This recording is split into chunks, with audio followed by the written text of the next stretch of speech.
Oi pra você, aqui é a Prica Espírita e hoje nós estamos no segundo episódio do Setembro Amarelo. E a gente vai falar hoje sobre o filme As Melhores Coisas do Mundo, que foi dirigido por Laís Bodansky. E é um filme nacional, obviamente não poderia deixar de incluir um filme nacional aqui nessa nossa lista. E estreou em 2009 aqui no Brasil.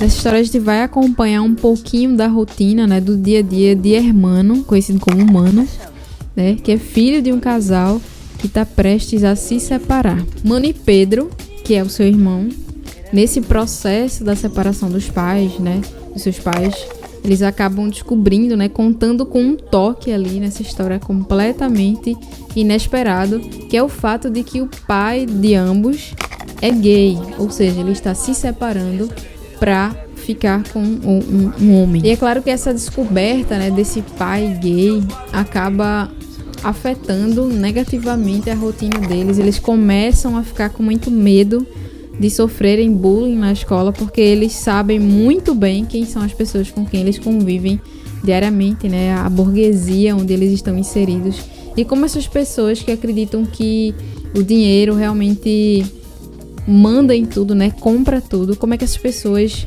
lidam com essas notícias do dia a dia, o que é que elas fazem, quanto que elas manipulam as outras pessoas para conseguir o que elas querem, enfim. Para resumir, esse filme mostra bastante bem a questão do materialismo, né, da influência, principalmente da influência que os pais exercem sobre os filhos, né, porque no filme a gente lida muito mais com os filhos, com os adolescentes, né, o dia a dia dessas crianças, desses adolescentes ali na escola.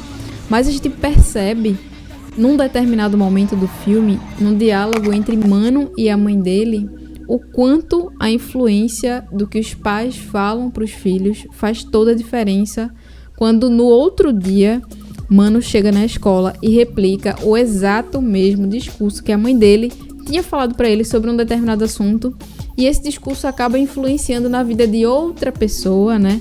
Nas decisões sobre a vida dessa outra pessoa, e acaba influenciando negativamente sobre essa pessoa. Então, o discurso que os pais falam para os filhos, ele é muito importante, ele é muito marcante, e há de se pensar muito antes de sair falando qualquer coisa para as crianças, porque, de fato, elas estão naquele momento de criar sua própria personalidade, e dependendo do que elas ouçam nessa fase da vida, e isso vai ser extremamente crucial para o futuro, né? Como elas vão se comportar no futuro. E basicamente esse filme é um retrato, né, da vida desses adolescentes no seu dia a dia, na escola, nas suas relações, nas suas amizades, as primeiras experiências que eles vão tendo, né? As primeiras vezes que eles vão beber, as primeiras vezes que eles vão lidar com drogas, com sexo, né? Os ficantes, enfim, as pessoas que eles estão afim, enfim, todas essas situações, né, vão ser as primeiras, e a gente vai acompanhar esse desenvolvimento dessas personagens e como eles vão lidando com essas emoções ao longo da história. E como é de se esperar, sempre tem os jovens, né, os adolescentes,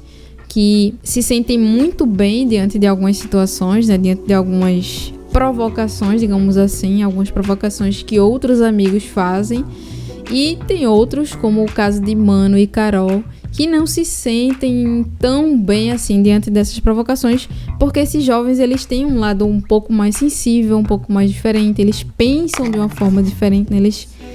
Você sente que o Mano e a Carol, eles estão o tempo inteiro em contradição, né? Eles ouvem as coisas, eles refletem, eles ficam ali naquele momento intrigados com as coisas que eles ouvem, eles refletem bastante. Então é como se eles estivessem sempre procurando atualizar a versão das coisas que chegam até eles, né? Refletindo bastante sobre tudo, e não simplesmente aceitando as coisas que chegam, né? Como alguns adolescentes fazem. E também tem, claro, as pessoas, como em toda a sociedade, em todas as épocas, em todos os momentos da vida, as pessoas que se aproveitam de algumas situações, né, para realmente fazer o escarcéu, né, para soltar maledicência, para fazer fofoca, para levar vantagem sobre as outras pessoas. Num determinado momento, o Pedro, que é irmão do Mano, acaba resolvendo, né, tentando dar resolução a um grande conflito da vida dele, né, uma grande situação que tinha aparecido na vida dele, ele acaba escolhendo um caminho não muito agradável, né, para tentar solucionar essa questão. E que pra gente acaba indicando que realmente, se tivessem adultos ali atentos àquela situação, talvez aquilo não tivesse acontecido. E não vou contar mais, eu acho que vocês vão ter que assistir esse filme para realmente entender essa história. Mas eu acho que a grande mensagem por trás desse filme realmente é: cuidem bem das crianças, né? Cuidem bem dos jovens, porque são eles que são o futuro, né? Então, eu acho que os pais, eles precisam ter esse cuidado, esse carinho, essa atenção muito grande com os filhos, né? E não só deixar a cargo da escola ou a cargo da vida ou sentar para ter conversas óbvias. Acho que não, eu acho que realmente tem que ter uma atenção e um carinho muito grande, muito peculiar para cada pessoa, para cada jovem. Até porque eu acho que aqui existem dois caminhos, né? Ou você cuidar daquele jovem para que ele seja exatamente como você é, né? Ou você cuidar daquele jovem para que ele seja uma versão melhorada de você. Ou seja, ele vai ser aquilo que você não conseguiu ser por uma série de fatores que não cabe a gente realmente discutir aqui. Mas eu acho que existem esses dois caminhos. Eu acho que a linha é muito tênue, né, entre a gente querer que o jovem seja igual a gente, né, porque a gente acredita que a gente é perfeito, ou querer que ele seja alguém melhor, realmente fazer com que aquela criatura, né, que aquela alma seja realmente mais evoluída, né? Seja um pouco diferente, melhor do que a gente foi. No início do filme tem uma cena muito legal, que é o Mano tocando violão, tocando guitarra, não sei, imitando alguém, né? Imitando um ídolo, né? Alguém que ele realmente tinha como superior, muito superior a ele, alguém que talvez ele nunca fosse alcançar aquele patamar. E no final do filme, a gente vê o mesmo Mano olhando pro espelho, olhando pra ele, tocando a música, né? Tocando a música com toda a confiança e realmente aceitando que ele era capaz, que ele era aquela pessoa, que ele não precisaria fingir que ele é outra pessoa pra ser alguém bacana, ser alguém legal. Então, toda a trajetória mostra o quanto ele foi crescendo ao longo da história, né? O quanto as posturas dele foram mudando, o quanto os discursos, as coisas que ele dizia há um tempo atrás já não faziam mais sentido, iam deixando de fazer sentido ao longo do tempo, né? E eu acho que é uma história de amadurecimento, né? De crianças, de amadurecimento, de influência dos pais, uma história muito bonita, muito forte e precisa realmente ser assistida e debatida. Agora vamos aos pontos de semelhança com a doutrina espírita. Colocar um fim ao corpo não é finalizar a história por si, né? Porque a gente sabe que não é o corpo que realmente contém vida, né? O que dá vida ao corpo é o espírito.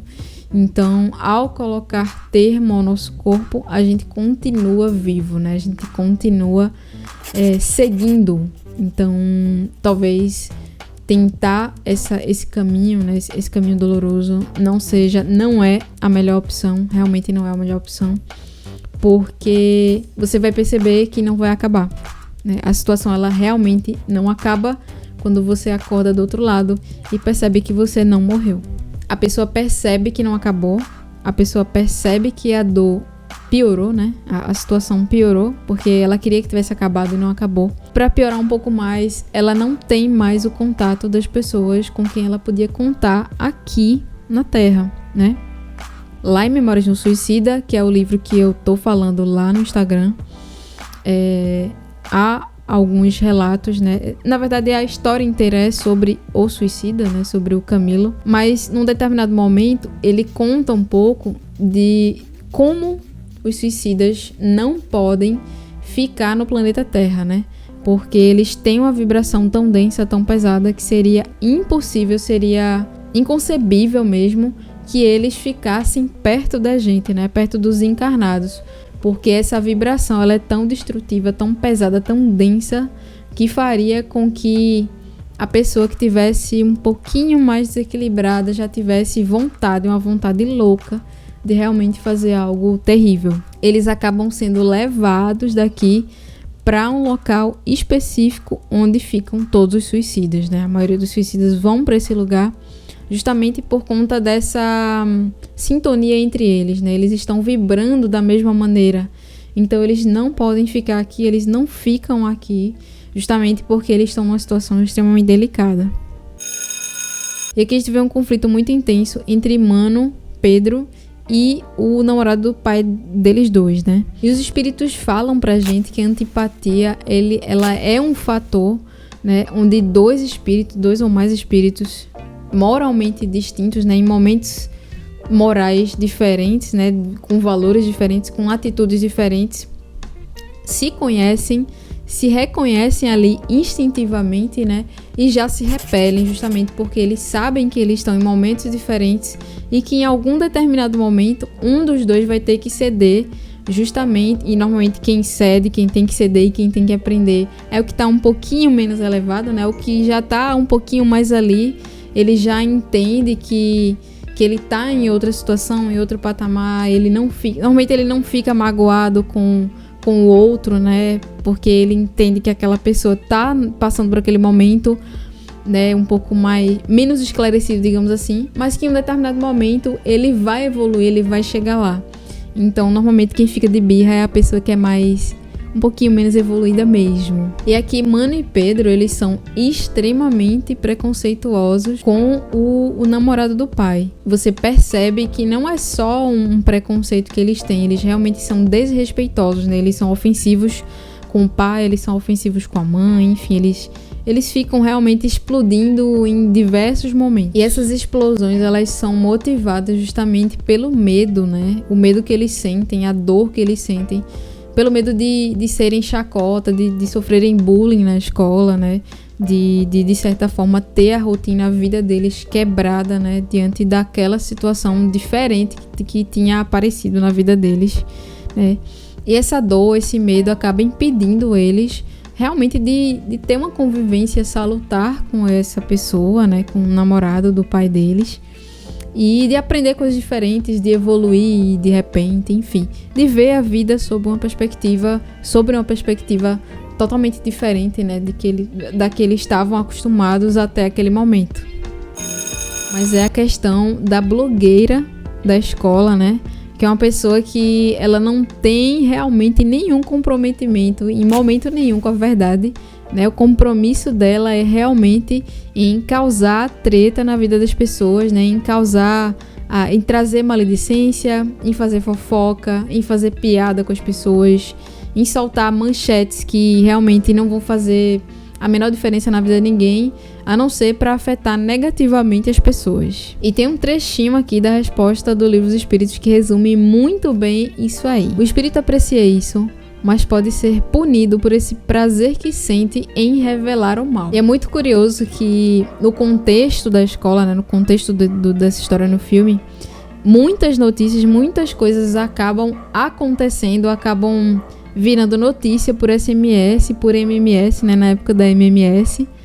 Todo mundo fica sabendo por mensagem, porque alguém foi lá e soltou essa mensagem para que todo mundo visse, todo mundo ficasse sabendo da fofoca mais quente do momento, né? E é claro que as pessoas fazem isso justamente para fazer com que os outros riam dos outros, né, das outras pessoas, causar algum tipo de desconforto, piada, fazer piada com os outros, fazer bullying. E claro, como nenhum ser humano nasce assim, a gente acaba percebendo, entendendo, né, nas entrelinhas, que esse comportamento dos adolescentes claramente é uma inspiração direta ao comportamento dos pais. Inclusive, em um momento do filme, fica claro que essa fofoca entre os pais é muito constante e, claramente, isso acaba incentivando os filhos a terem o mesmo comportamento, só que na escola. Enfim, espero que vocês tenham curtido mais esse episódio. E é isso, a gente se encontra no próximo sábado,